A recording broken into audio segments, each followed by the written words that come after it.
ገንዘብና ስነ ልቦናችን። ገንዘብ ለህልውናችን አስፈላጊ መሳሪያ ቢሆንም ስነ ልቦናችን ላይ የሚያሳድረው ተጽዕኖ ግን ከቁጥሩ በላይ ጥልቅ ነው።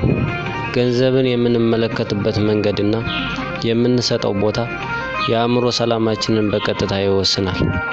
ገንዘብ የስነ ልቦና ሚዛናችንን የሚነካባቸው 3 መንገዶች። አንደኛ፣ የደህንነት ስሜት ወይም ሴኩሪቲ። የተወሰነ ገንዘብ አቅም መኖሩ መሰረታዊ ፍላጎቶችን በማሟላት ከጭንቀት ነፃ የሆነ ህይወት እንድንመራ ያደርገናል።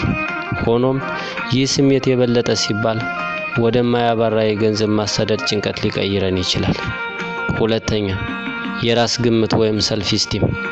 ብዙ ሰዎች የራሳቸውን ዋጋ ከኪሳቸው አቅም ጋር ያያይዙታል። ይህ አደገኛ ነው። ምክንያቱም የገንዘብ ሁኔታ ሲዋዥቅ የራስ ግምታችንን አብሮ እንዲዋዥቅ ያደርገዋል። እውነተኛ ዋጋችንን ከምንተምንበት ንብረት ይልቅ ባለን እውቀት፣ መልካም ስነ ምግባር እና በሰዎች ላይ ባለን በጎ ተጽዕኖ የሚለካ መሆኑን ማስታወስ ተገቢ ነው።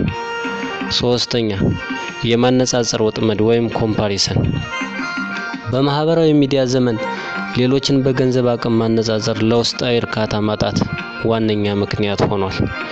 የሌሎች የገንዘብ ሁኔታ የአንተን የህይወት ጉዞ አይገልጽም። የአንተን መድረሻ የምትወስነው አንተ ብቻ ነህ። ውድ ተከታዮች፣ ለአእምሮ ሰላም የሚረዱ 3 ምክሮችን ልስጣችሁ። አንደኛ፣ በቂነትን ማወቅ ወይም ማይንድፉል ኮንቴንትመንት። ብዙዎቻችን የምንጨነቀው በሌለን ነገር ላይ ብቻ በማሰብ ነው። ያለንን ነገር በማድነቅና ባለን አቅም በመጠቀም እርካታን እንለማመድ።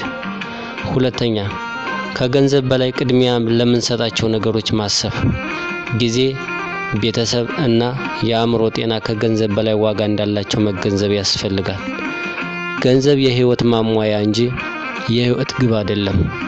ሶስተኛ፣ በሰጭነት መኖር። ገንዘብን ለራስ ብቻ ከመዋል ይልቅ ለሌሎች መርዳት ወይም በጎ ነገር ላይ መዋል በስነ ልቦናዊ ሁኔታ ከፍተኛ የሆነ ደስታ ስሜትን ይፈጥራል። ገንዘብ መልካም አገልጋይ ነው፣ ነገር ግን መጥፎ ጌታ ነው። ገንዘብን የምናስተዳድረው እኛ እንጂ ገንዘብ እኛን እንዲያስተዳድረን መፍቀድ የለብንም። አእምሮ ሲረጋጋ የገንዘብ አቅምህን በጥበብ ለመምራት የሚያስችል ጥንካሬ ታገኛለህ። ሰላም። ሰብስክራይብ ማድረጋችሁን አትርሱ።